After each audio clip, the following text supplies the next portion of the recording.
ក្រមព្រហ្មទណ្ឌនៃព្រះរាជាណាចក្រកម្ពុជាកន្ធីទី2បទល្មើសប្រឆាំងនឹងបុគ្គលជំពូកទី3ការបំពានខាងផ្លូវភេទផ្នែកទី1ការរំលោភសេពសន្តិវៈមាត្រា299បទរំលោភសេពសន្តិវៈគ្រប់អំពើបញ្ចូលអង្គជាតិតាមបែបណាក៏ដោយឬអំពើបញ្ចូលឧបករណ៍ណាមួយទៅក្នុងអង្គជាតិដែលប្រព្រឹត្តទៅលើអ្នកដទៃទោះបីមានភេទដូចគ្នាឬមិនដូចគ្នាក៏ដោយការប្រើហិង្សាការបង្ខិតបង្ខំការគំរាមកំហែងឬដោយការឆ្មក់ឱកាសគឺជាបទរំលោភសេពសន្តិវៈបទរំលោភសេពសន្តិវៈត្រូវផ្តន្ទាទោសដាក់ពន្ធនាគារពី5ឆ្នាំទៅ10ឆ្នាំនីតិភាពនៃការរួមភេទត្រូវបានកំណត់ចាប់ពីអាយុ15ឆ្នាំឡើងទៅមាត្រា240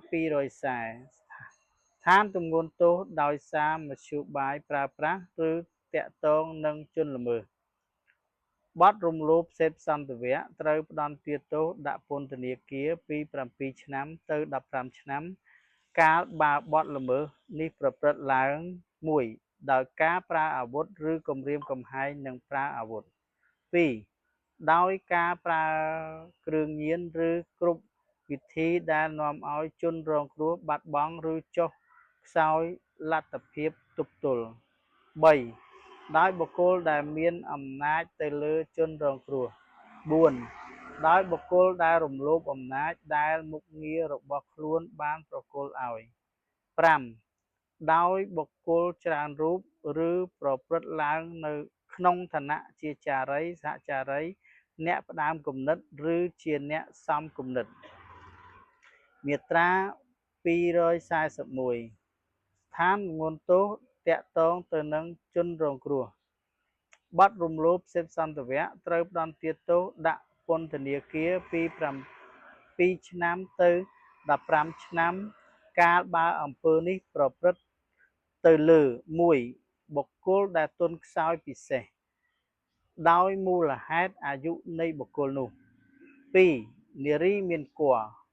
កាលបើគភ៌ត្រូវបានគេឃើញជាក់ស្ដែងឬកាលបើជនល្មើសបានដឹង3បុគ្គលដែលទន់ខ្សោយពិសេសដោយមូលហេតុនៃជំងឺឬពិការភាពកាលបើស្ថានភាពបុគ្គលនេះត្រូវបានគេឃើញជាក់ស្ដែងឬកាលបើជនល្មើសបានដឹងមាត្រា242ឋានទម្ងន់ទោសដោយសារការកាត់អវយវៈឬពិការភាពបទរំលោភសេពសន្តិវៈត្រូវផ្តន្ទាទោសដាក់ពន្ធនាគារពី10ឆ្នាំទៅ20ឆ្នាំកាលបើបទល្មើសនេះនាំឲ្យមានការកាត់អវយវៈឬពិការភាពជាអចិន្ត្រៃយ៍ដល់ជនរងគ្រោះមាត្រា243ស្ថានទម្ងន់ទោសដោយសារការធ្វើទារុណកម្មឬអំពើឃោរឃៅបទរំលោភសេពសន្តិវៈត្រូវផ្តន្ទាទោសដាក់ពន្ធនាគារពី10ឆ្នាំទៅ30ឆ្នាំកាលបើបទល្មើសនេះប្រព្រឹត្តឡើងមុនពេលក្នុងពេលក្រោយពេលប្រព្រឹត្តអំពើទារុណកម្មឬអំពើឃោរឃៅមាត្រា244ស្ថានទម្ងន់ទោសដោយសារមរណភាពនៃជនរងគ្រោះ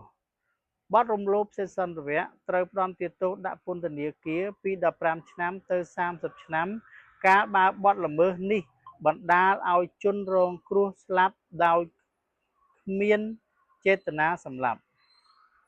មាត្រា245ទោសបន្ថែមប្រភេទនិងរយៈពេលចំពោះបទឧក្រិដ្ឋដែលមានចែងក្នុងផ្នែកនេះទោសបន្ថែមដូចតទៅនេះអាចត្រូវបានប្រកាស1ការដកសិទ្ធិខ្លះជាពលរដ្ឋជាស្ថាពរឬសម្រាប់រយៈពេល5ឆ្នាំយ៉ាងច្រើន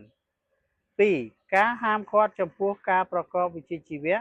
កាលបើបទល្មើសនេះបានប្រព្រឹត្តនៅក្នុងការប្រកបវិជ្ជាជីវៈឬនៅក្នុងឱកាសនៃការប្រកបវិជ្ជាជីវៈនេះជាស្ថាពរឬសម្រាប់រយៈពេល5ឆ្នាំយ៉ាងច្រើន3ការហាមឃាត់ចំពោះការស្នាក់នៅសម្រាប់រយៈពេល10ឆ្នាំយ៉ាងច្រើន4ការហាមឃាត់ដល់ទណ្ឌិតបរទេសចំពោះការចូល ឬការស្នាក់នៅក្នុងដែនដីនៃព្រះរាជាណាចក្រកម្ពុជាជាស្ថាពរឬសម្រាប់រយៈពេល5ឆ្នាំយ៉ាងច្រើន 5. ការហាមឃាត់ចំពោះការកាន់កាប់ឬការយកតាមខ្លួននូវអាវុធគ្រឿងផ្ទុះនិងគ្រាប់រំសេវគ្រប់ប្រភេទជាស្ថាពរឬសម្រាប់រយៈពេល5ឆ្នាំយ៉ាងច្រើន 6. ការបិទផ្សាយសេចក្តីសម្រេចផ្តន្ទាទោសសម្រាប់រយៈពេល2ខែយ៉ាងច្រើន 7. ការផ្សាយសេចក្តីសម្រេចផ្តន្ទាទោសនៅក្នុងសារព័ត៌មាន 8. ការផ្សាយសេចក្តីសម្រេចផ្តន្ទាទោសតាមគ្រប់មធ្យោបាយទូរគមនាគមន៍